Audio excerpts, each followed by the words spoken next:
Lethal Company, a recently released co-op horror game made by the developer Zeekers, rose to Steam's top sellers in the first month of its release, netting over what seems like 15 million by now to the solo developer. But how did this horror game made by one person surpass Call of Duty sales in only 1 month? Was it the graphics?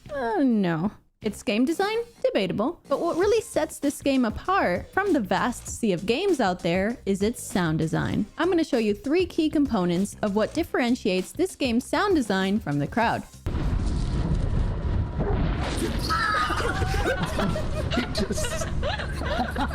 The most noticeable one when you start the game for the first time is proximity chat. This means you only hear sounds close to your position as you do in real life. This goes for both friends and foes. So depending on the volume of a certain monster, you may hear it further away versus a quieter one sneaking up on you until, well, it's too late by then.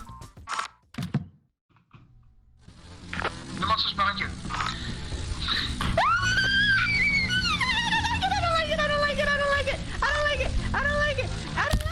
It's a very jarring thing to experience, with our generation being accustomed to luxuries such as high-end microphones, funky voice effects, and a Discord. With friends, it unfolds into a delightfully horrifying experience. The subtle static filter added to our voices, aided by the sharp drop-off of the audio volume area, makes you feel like you're really inside of the environment, fighting for your lives. Oh, spider! And it was incredibly funny when my friends and I would get lost and we would be screaming at the top of our lungs until we heard each other. And you don't really see that in many games. Yeah, here. Where's here? Okay. Okay. Help!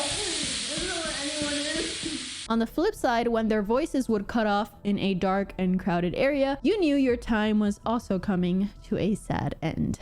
That doesn't lead to anything anyway. But not to worry, there are walkie-talkies for purchase if you're able to collect enough scrap to cover the costs. These are especially cool because they make me feel like a kid again, with that squelch sound at the beginning and end when talking into it. No, come back on the right of the entrance. Come back.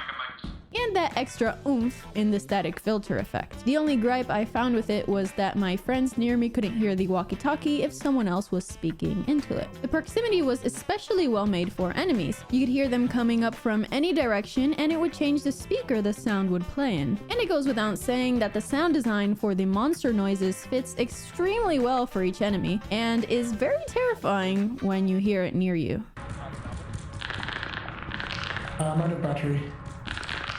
But proximity isn't the only thing that made its sound design very special. The second key component of what sets this game apart is how your voice and character noises would react in different areas of the level. So depending what room you're in, the volume and the echoes of each person's speech would be affected. Don't push me! This is actually such an underrated feature, but it adds so much to the immersiveness of the experience. And it's not only the player's voice that reacts to its environment, but the body as well. Depending on the type of ground you're stepping on, it will change the footstep sound. Or if you're running, it will increase the frequency and pitch of the sound to match. The rain, the lightning, the swarm of bees that spread out and start chasing you once you get too close.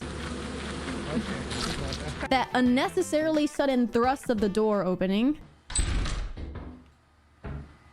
And geez, don't forget about the marsh ponds. You'll feel that mushy water slowly rising and slowing your movement, indicating your impending death if you don't get the heck out. I also found it interesting how there's no music playing in the background. It's just a combination of ambient noise and sounds coming from the environment, the players, and the enemies. The lack of a music track definitely added to the spooky feeling of it. My boy! The third and most distinctive feature of its sound design is how enemies will react to players depending on their audio levels. And yes, it is a nightmare for people with mechanical keyboards.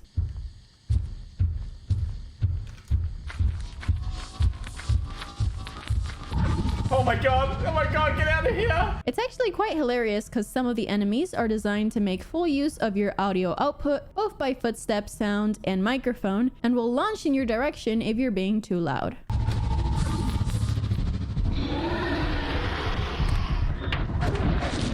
It was always a special moment when my friends and I would whisper, "Shh," as one of the hound dogs made its patrols around our ship base, and we would have to sneak in only to be devoured right before launch off. Oh, there's a dog somewhere. Yeah, I'm playing it. Let's Somewhere. go back then.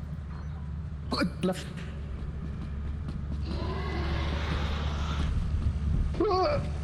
The combination of these three main elements led to something really special that the developer, Zeekers, which I hope I pronounced that right, was able to take full advantage of and forever place Lethal Company as one of the most innovative multiplayer horror indie games in its time. I'm so scared. Oh god! What?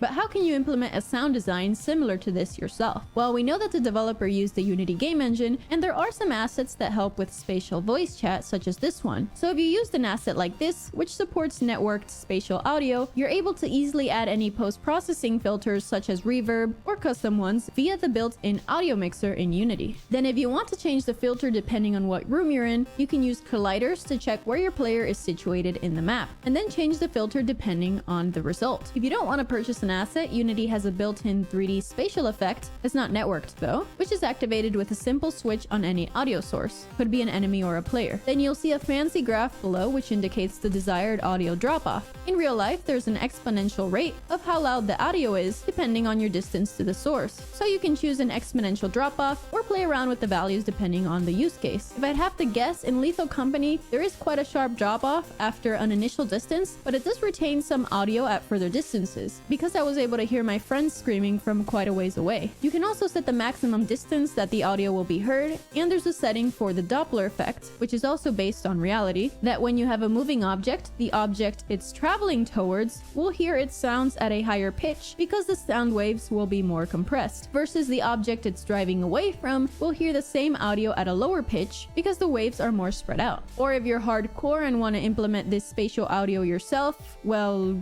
good luck with that.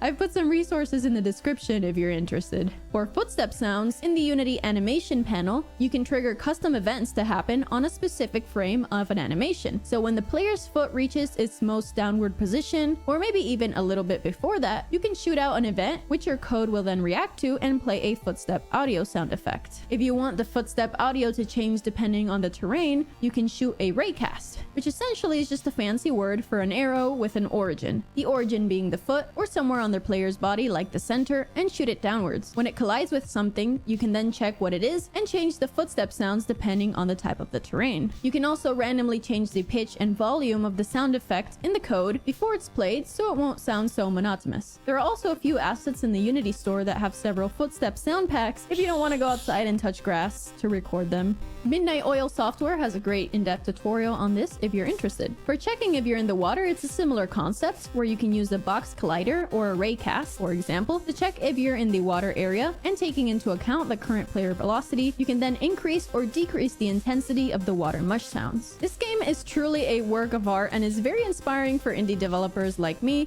embarking on their own journeys of making games. If you'd like to follow my journey, subscribe. I'm not asking. And thank you to my patrons for your invaluable support. Link is in the description if you want to subscribe. See ya!